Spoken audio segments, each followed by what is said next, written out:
দর্শক, একটি আফসোসের কথা বলতেই হয়। আজকে একটা ছবি দেখছি যে ভারতের লোকসভার নবনির্বাচিত স্পিকার ওম বিড়লাকে অভিনন্দন জানাচ্ছেন বিরোধী দলীয় নেতা রাহুল গান্ধী। এ সময় পাশে প্রধানমন্ত্রী নরেন্দ্র মোদী। দেখেন, এটি হচ্ছে গণতন্ত্রের একটা চিত্র, যে স্পিকারকে অভিনন্দন জানাচ্ছেন নরেন্দ্র মোদীর যে প্রার্থী, সে ভোটাভুটিতে জিতেছেন, হেরেছেন বিরোধী জোট অর্থাৎ রাহুল গান্ধীর যে মনোনীত প্রার্থী হেরেছেন, কিন্তু যেহেতু নির্বাচিত হয়েছেন সুতরাং তাকে অভিনন্দন জানাচ্ছেন। এবং রাহুল গান্ধী যে অভিনন্দন জানাচ্ছেন, পাশে দেখেন সেই নরেন্দ্র মোদী সেই দৃশ্য দেখছেন।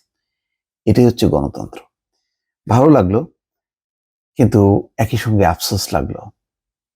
এমন দৃশ্য আমরা মিস করছি অনেক দিন থেকে।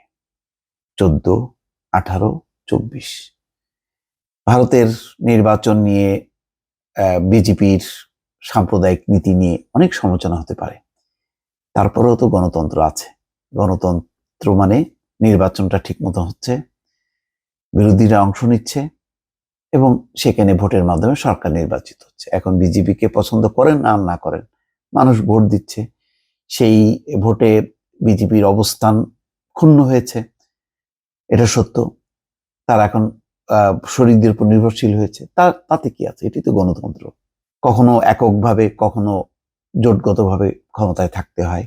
যদি রাহুল গান্ধী ক্ষমতায় আসতো তাহলেও তাকেও জোটের উপরই নির্ভর করতে হতো। তো সেই জন্যই বলছি যে আজকে বলা যায় যে একটা পূর্ণাঙ্গ সংসদ পেল লোকসভার, কিন্তু বাংলাদেশ পেল না। বাংলাদেশের বিরোধী দল কোথায়? সমস্ত হাইব্রিড দলগুলো নিয়ে নিজেরা একটা সংসদ নির্বাচন হয়েছে এবং সেটাই বলা হচ্ছে গণতন্ত্র। এটি নির্বাচন, এটা নিয়ে আমাদের চলতে হবে 5টা বছর। ভারত, পাকিস্তান মুখে যাই বলুক না কেন, মনে মনে তারা হাসবে, টিপ্পনি কাটবে যে এই তোমাদের দেশ, এই তোমাদের গণতন্ত্র। আমরা বলি হলাম শেষ পর্যন্ত। ভারত তার মতন করে গণতন্ত্রটা টিকায় রাখলো তার দেশে, কিন্তু বাংলাদেশে হতে দিল না। এটাই দর্শক আফসোস। যাই হোক, খবরটা হচ্ছে এই, বিজেপির প্রার্থী স্পিকার বিগত সংসদের মতো আচরণ না করতে বললেন বিরোধীরা। ভারতের অষ্টাদশ লোকসভার প্রত্যাশিতভাবে স্পিকার হলেন রাজস্থানের কোটা বুন্দি কেন্দ্র থেকে নির্বাচিত বিজেপি প্রার্থী ওম বিড়লা। সপ্তদশ লোকসভায়ও তিনি এই দায়িত্ব পালন করেছিলেন। যদিও 2019 সালে তিনি নির্বাচিত হয়েছিলেন সর্বসম্মতভাবে। এবার জিতলেন ভোটাভুটির মধ্য দিয়ে। বিরোধী প্রার্থী কে সুরেশকে কণ্ঠভোটে হারিয়েছেন তিনি। নবনির্বাচিত স্পিকারকে অভিনন্দন জানিয়েছে রাহুল গান্ধী, অখিলেশ যাদব, সুদীপ বন্দ্যোপাধ্যায় সহ বিরোধী দলের সব নেতা। তাকে মনে করিয়ে দেন, সংসদে বিরোধী কণ্ঠ রোধ করা হলে গণতন্ত্র বিপন্ন হবে। গত লোকসভায় বিরোধী কণ্ঠ স্তব্ধ করা হয়েছিল। একের পর এক বিরোধী সদস্যকে বহিষ্কার করে পাশ করানো হয়েছিল গুরুত্বপূর্ণ সব বিল। তার মানে এবার বিরোধী দল রাহুল গান্ধী বিরোধী দলীয় নেতা হয়েছেন। খুব শক্ত একটা অবস্থা মোকাবেলা করতে হবে বিজেপিকে, এবং সংসদ ভারসাম্যপূর্ণ হবে। বিজেপিও ফ্রি স্টাইলে যা খুশি তাই করতে পারবে না, বিরোধী দলও যা খুশি তাই করতে পারবে না, কেননা তার প্রতিপক্ষ সরকারও, জোট সরকারও যথেষ্ট শক্তিশালী। বিরোধী নেতারা বলেন, এবার আরো বেশি সংখ্যায় বিরোধীরা জিতে এসেছেন। সেই আচরণের পুনরাবৃত্তি যেন নতুন লোকসভায় না হয়, বিরোধীদের গণতান্ত্রিক অধিকার যেন রক্ষিত হয়। প্রথা অনুযায়ী স্পিকার নির্বাচন এবার সর্বসম্মতভাবে হয়নি। ডেপুটি স্পিকার পদ বিরোধীদের দেওয়া হবে। সরকার সেই আশ্বাস না দেওয়ায় বিরোধীরা এই নির্বাচনে প্রার্থী খাড়া করেছিলেন, কিন্তু লক্ষণীয়, কণ্ঠ ভোটের পর বিরোধীরা ডিভিশন দাবি করেননি, অর্থাৎ কোন পক্ষে কতজনের সমর্থন রয়েছে তা জানতে কাগজে ভোট দেওয়ার দাবি জানাননি। ফলে কণ্ঠভোটেই ওম বিড়লাকে জয়ী ঘোষণা করেন প্রোটেম স্পিকার মাহতাব। এরপরে দেখা যায় সেই দৃশ্য ভারতীয় রাজনীতির রেশারেশিতে যা ক্রমে বিরল হয়ে গেছে। প্রধানমন্ত্রী নরেন্দ্র মোদী ও সংসদীয় মন্ত্রী কিরেন রিজিজুর সঙ্গে বিরোধী নেতা রাহুল গান্ধীও চলে যান ওম বিড়লার আসনের কাছে। সবাই সদ্য নির্বাচিত স্পিকারকে অভিনন্দন জানান। প্রধানমন্ত্রী মোদীর সঙ্গে করমর্দন করেন এবারের লোকসভায় বিরোধী নেতার দায়িত্ব নেওয়া রাহুল গান্ধী। দেখেন, এটাই হচ্ছে গণতন্ত্র। আমরা কোথায়? সেজন্য প্রথমেই বলছি যে একটা এই দৃশ্য দেখে ভালো লাগছে, আবার চূড়ান্ত রকম আফসোসও লাগছে।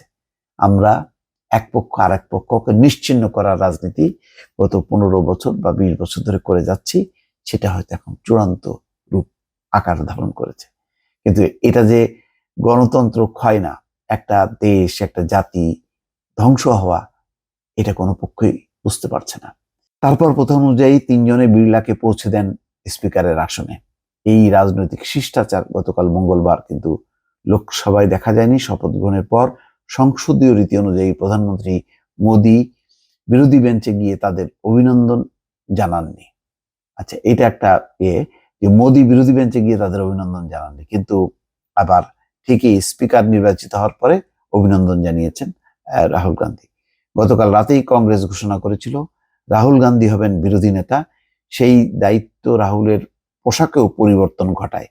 ভারত জোড়ো যাত্রা শুরুর সময় থেকে এতদিন ধরে যিনি সাদা টি শার্ট ও ট্রাউজার্স ছাড়া অন্য কোনো পোশাক পরেননি, বিরোধী নেতার দায়িত্ব নিয়ে তিনি সাদা পাঞ্জাবি ও পাজামা পরে লোকসভায় ঢোকেন। লোকসভায় রাহুল স্পিকারকে অভিনন্দিত করে নিরপেক্ষতা ও ইতিকর্তব্য মনে করিয়ে দেন। রাহুলের পাশাপাশি অন্য বিরোধী নেতারাও সবাই একে একে তাকে বুঝিয়ে দেন প্রথম ইনিংসে তিনি যেভাবে সভা পরিচালনা করেছিলেন তা বিরোধীদের হতাশ করেছিল, সবার মর্যাদা হানি হয়েছিল, গণতন্ত্রের প্রতি সুবিচার হয়নি। প্রধানমন্ত্রী মোদী স্পিকারকে অভিনন্দন জানিয়ে সভার পরিচালক হিসেবে তার সাফল্যের কাহিনী বর্ণনা করেন।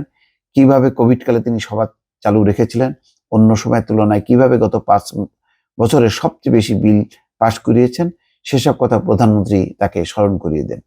মোদীর সেসব কথার রাশ টেনে রাহুল বলেন, এই সভা দেশের প্রতিনিধিত্ব করে, কত দক্ষতার সঙ্গে সভা পরিচালিত হচ্ছে সেটা বড় কথা নয়। আসল কথা দেশবাসীকে স্বরক্ষেপণ করতে দেওয়া হচ্ছে কিনা, বিরোধী কণ্ঠ রোধ করে সভা চালানো দক্ষতার পরিচয় নয়। কংগ্রেস নেতা বলেন, এবারের নির্বাচনের মধ্য দিয়ে দেশবাসী বুঝিয়েছে তারা চায় বিরোধীরা দক্ষতার সঙ্গে সংসদে সংবিধান রক্ষা করুক।